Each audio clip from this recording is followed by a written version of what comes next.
Hello, everyone. Welcome to CECA, another live webinar on state migration.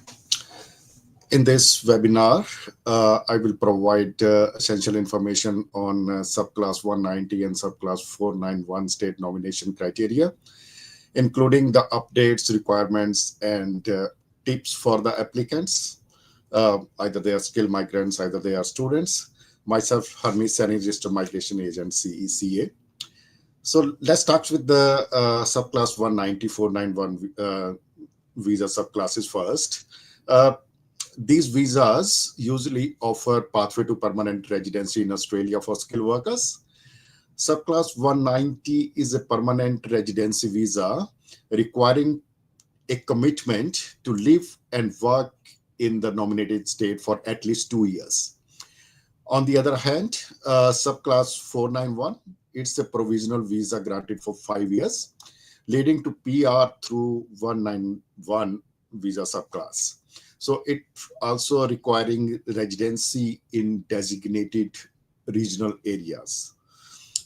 So the key difference is for 190, the applicant has to make a commitment with the state government to live in the state, either metro or regional area, for at least 2 years. But for 491, it is the mandatory requirement after the visa grant that you have to live in the designated regional area until the visa valid, or if you apply for another visa granted, so you can left the state.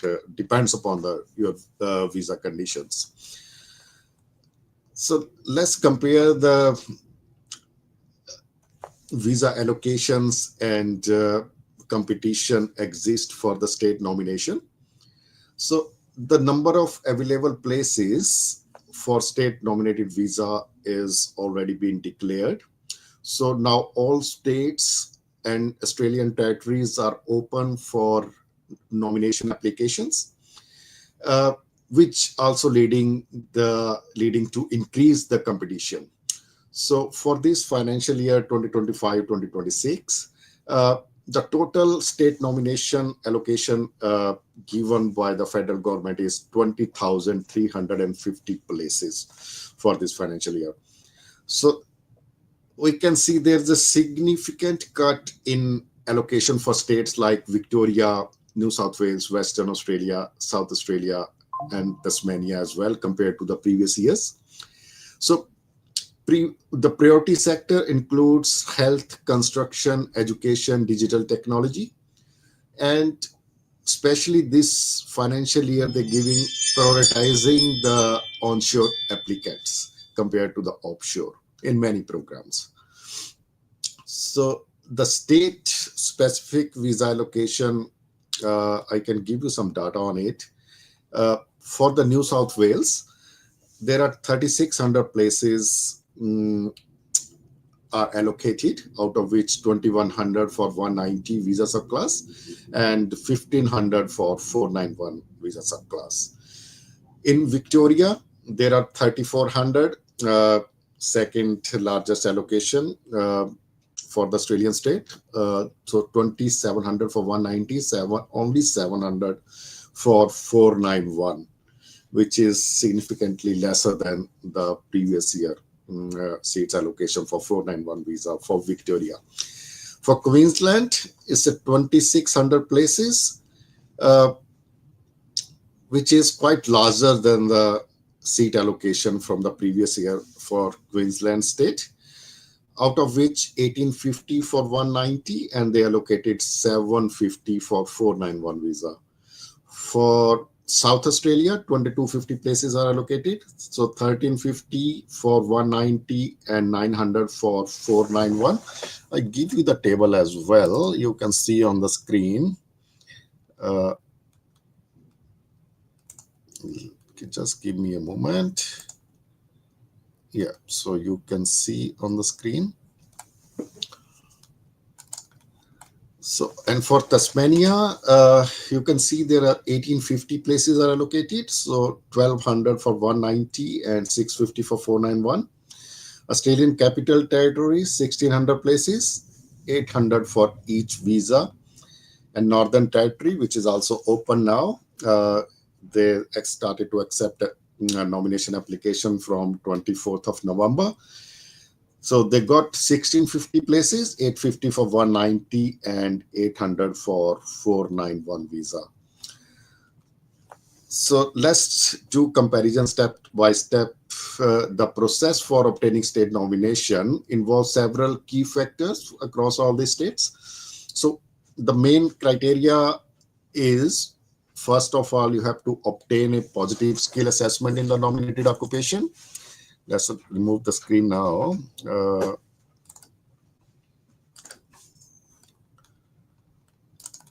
Yeah.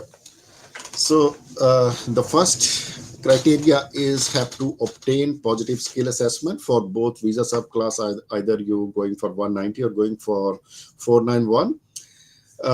The second step is you have to achieve at least minimum of 65 points in the point test and demonstrate competent English.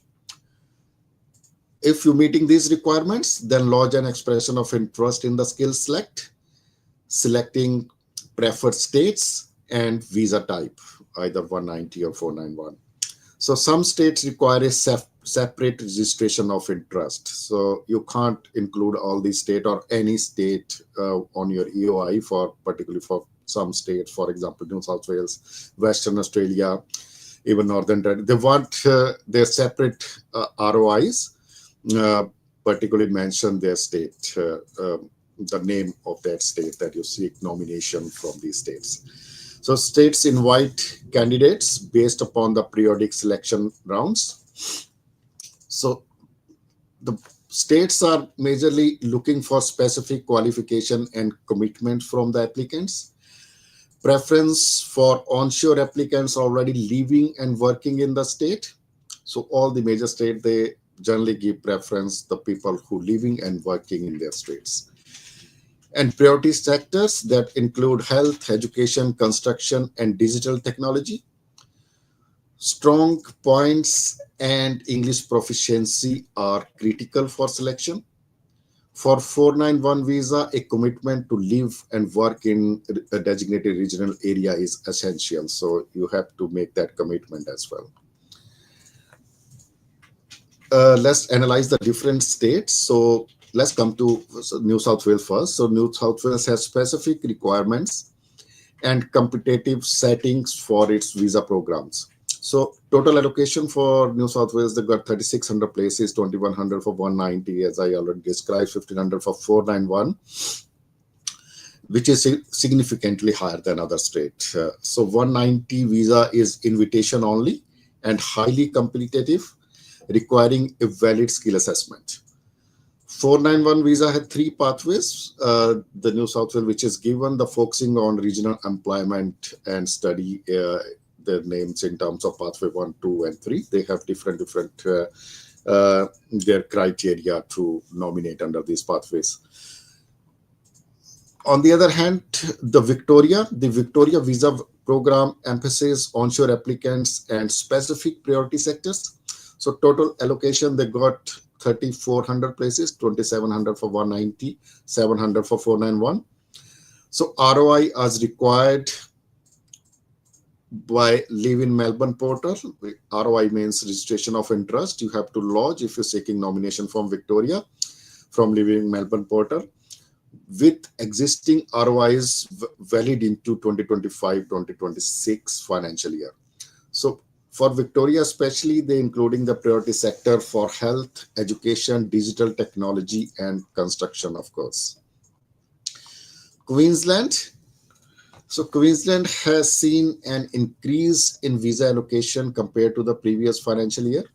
So in current 2025-2026 financial year, the total allocation for Queensland state is 2,600, out of which 1,850 they allocated for 190 and 750 they allocated for subclass 491.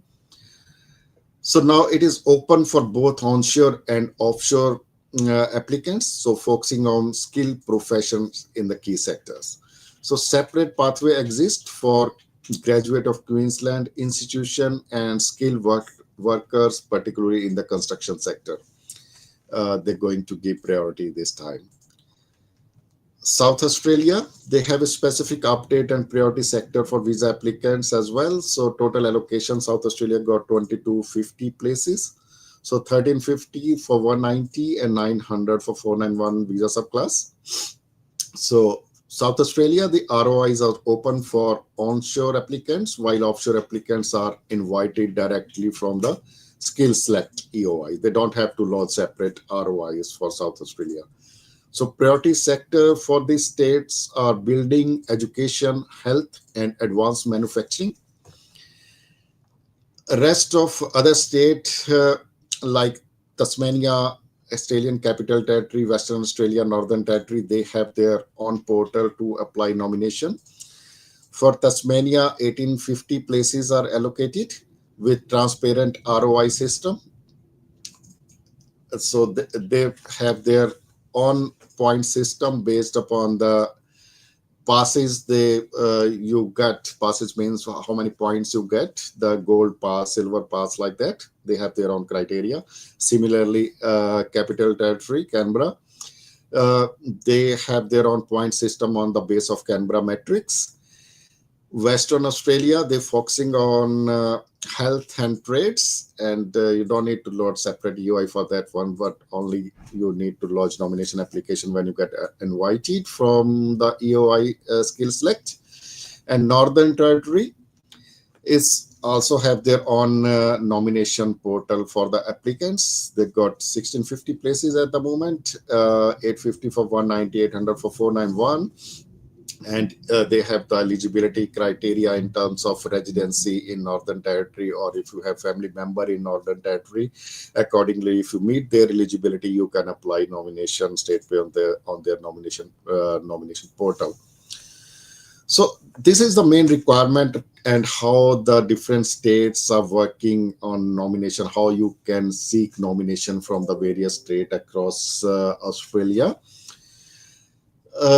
The major guidelines for the students and recent graduate is they should focus on specific strategy for visa applications, need to choose courses leading to occupation on the skill lists, also need to follow the skill list of the state government in which particular state they are living and studying.